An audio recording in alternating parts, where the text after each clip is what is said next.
Friends, నేను మీ దేవ్ వచ్చేసాను. ఈరోజు కథ చూసేద్దామా? సూర్యుడి వెలుగుతో మెరిసే ఒక చిన్న గ్రామం. చుట్టూ ఆకుపచ్చ పొలాలు, మెల్లగా ఊగే గాలి, పక్షుల కిలకిలలతో నిండిన నీలి ఆకాశం. ఆ ప్రశాంతమైన చెరువు పక్కనే ఒక పెద్ద మామిడి చెట్టు నిలబడి ఉండేది. ఎన్ని ఏళ్లు గడిచినా ఆ చెట్టు గ్రామంతో పాటు జీవించింది. దాని కొమ్మలు చేతుల్లా విస్తరించి ఎవరైనా నీడ కోసం వస్తే ఎప్పుడూ నిరాకరించదు. గ్రామస్తులు మధ్యాహ్నం కాగానే ఆ చెట్టు కింద కూర్చుని విశ్రాంతి తీసుకునేవారు. ఎవరైనా వచ్చి భోజనం చేస్తారు, ఎవరైనా వచ్చి కబుర్లు చెప్పుకునేవారు. బాటసరులకి నిడ ఇచ్చేది. అందరూ వెళ్ళిపోయాక చెట్టు మాత్రం మళ్లీ ఒంటరిగా నిలిచిపోతుంది. కొంచెం దూరంలో పిల్లలు చెరువు దగ్గరే ఆడుతారు. పరిగెత్తుతూ, నీళ్లు చల్లుకుంటూ, కేకలు వేస్తూ వారి నవ్వులు వినడం చెట్టుకి నిజంగా ఇష్టం. కాని ఆ పిల్లలందర్లో ఒకడు మాత్రం చెట్టుకి చాలా ప్రత్యేకం.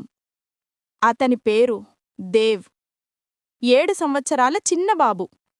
పెద్ద కళ్లతో కల్మషం లేని నవ్వుత. సాధారణంగా కనిపించిన హృదయం మాత్రం బంగారం. ఇతర పిల్లలు కొన్నిసార్లు ఆకులు పీకడం, రాళ్లు వేసి పండ్లు పడేయడం అలా చేసేవారు. కాని దేవ్ మాత్రం చెట్టు దగ్గర చాలా శాంతిగా ఉండేవాడు. చెట్టు నీడలో కూర్చుని తన చిన్న నోట్బుక్లో ఏదో రాసేవాడు. ఎక్కడో పడిపోయిన మామిడి పండ్లు కనిపిస్తే వాటిని చెరువుకి తీసుకెళ్లి కడిగి తన స్నేహితులకు పంచుతూ ఉండేవాడు. పండ్లు ఎప్పుడూ వృధా కావడం చెట్టుకు ఇష్టం లేదు. కాని ఈ బాబు మాత్రం వాటిని ప్రేమగా చూసుకుంటాడు. ఒకరోజు చెట్టు మెల్లగా వాలుతూ ఒక పండు దేవు దగ్గరే పడేలా వదిలింది. దేవ్ ఆశ్చర్యపడి చూశాడు. నేడు నాకు అదృష్టం బాగా ఉందనుకుంటా అని నవ్వేసుకున్నాడు. కాని దేవుకి అర్థం కాలేదు. అది అదృష్టం కాదు, చెట్టు ఇచ్చిన బహుమానం. రోజులు బడుస్తున్నాయి. సూర్యుడు రోజురోజుకు మండిపోతున్నాడు. వేసవి గ్రామాన్ని నిదానంగా తినేస్తోంది. చెరువు నీళ్లు తగ్గిపోతున్నాయి. నేల పొడిగా పగిలిపోతుంది. చిన్న మొక్కలు బలహీనపడుతున్నాయి.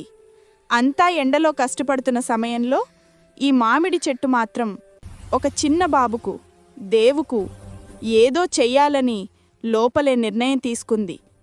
పిల్లలు, ఇదే ఆ వేసవిలో జరిగే మొదటి అద్భుతానికి ఆరంభం. ఈ కథ మీకు నచ్చితే నెక్స్ట్ పార్ట్ కి సబ్స్క్రైబ్ చేసుకోండి. Bye friends.